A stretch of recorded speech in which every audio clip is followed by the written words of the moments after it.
មុននឹងត្រូវបានសាងសង់ឡើងនេះប្រាង្គប្រាសាទនីមួយៗគេតែងសេពមន្តគាថាចងអាគមនៅទីនោះជាច្រើនប្រភេទតាមអ្នកដែលចេះអាគមរៀងៗខ្លួនបាននិយាយស្រួលយល់គឺបើប្រាសាទមួយត្រូវបានសាងសង់ឡើងគេមានគ្រូចងអាគមច្រើនអ្នកមកសូត្រដើម្បីចងការពារក៏ដូចជាកោះហៅពពួកភ្លើងងឹតឲ្យមកយាមផងដែរហើយអ្នកដែលចេះមន្តអាគមខ្លាំងៗទាំងនោះសុទ្ធសឹងតែជាមេតបដែលខ្លាំងៗផងដែរក្នុងនោះក៏មានការចងដាក់បណ្ដាសាបញ្ចូលសម្រាប់ខ្មាំងសត្រូវណាដែលមិនមែនជាជនជាតិដើមដែលពួកគេមានបំណងមិនល្អសម្រាប់ដែនប្រាសាទទាំងនោះការចងបណ្ដាសាឡើងមិនមែនជារឿងងាយស្រួលទេគេត្រូវប្រើពេលវេលាយូរសម្រាប់រៀបចំពិធីតាមបែបលទ្ធិព្រហ្មញ្ញមានការថ្វាយលោហិតស័ក្តិនិងលោហិតមនុស្សតាមលក្ខខណ្ឌផ្សេងៗមានទាំងការថ្វាយវិញ្ញាណជូនដល់អស់ទេពនិករដែលពួកគេបានជឿ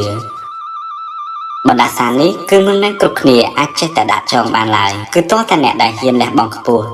និងមានចិត្តវិញ្ញាណផ្សារភ្ជាប់ទៅជាមួយនឹងម្ចាស់នៃធាតុទាំង5ដែលមាននៅក្នុងលោកនេះធាតុទាំង5នោះមានដូចជា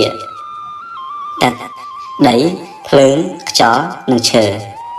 យើងដឹងហើយថាធាតុទាំង5នេះត្រូវបានគេយកមកធ្វើជាប្រយោជន៍ប្រើប្រាស់ក្នុងជីវិតប្រចាំថ្ងៃ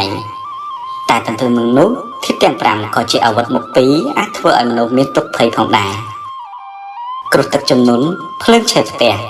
ខ្យល់ព្យុះជាដើមអ្វីដែលខ្ញុំចង់និយាយនោះគឺធាតុទាំង5នេះត្រូវបានគេយកមកធ្វើជាកម្លាំងនៃបណ្ដាសាសម្រាប់អំបូរជាតិផ្សេងណាដែលមានចិត្តចង់បំពានឬមិនគោរពប្រាសាទទាំងនេះដោយប្រការណាមួយពួកគេនឹងត្រូវធាតុណាមួយក្នុងចំណោមធាតុទាំង5ដាក់ទុកទោសដល់ពួកគេតាមកម្លាំងនៃម្ចាស់បណ្ដាសាបូជា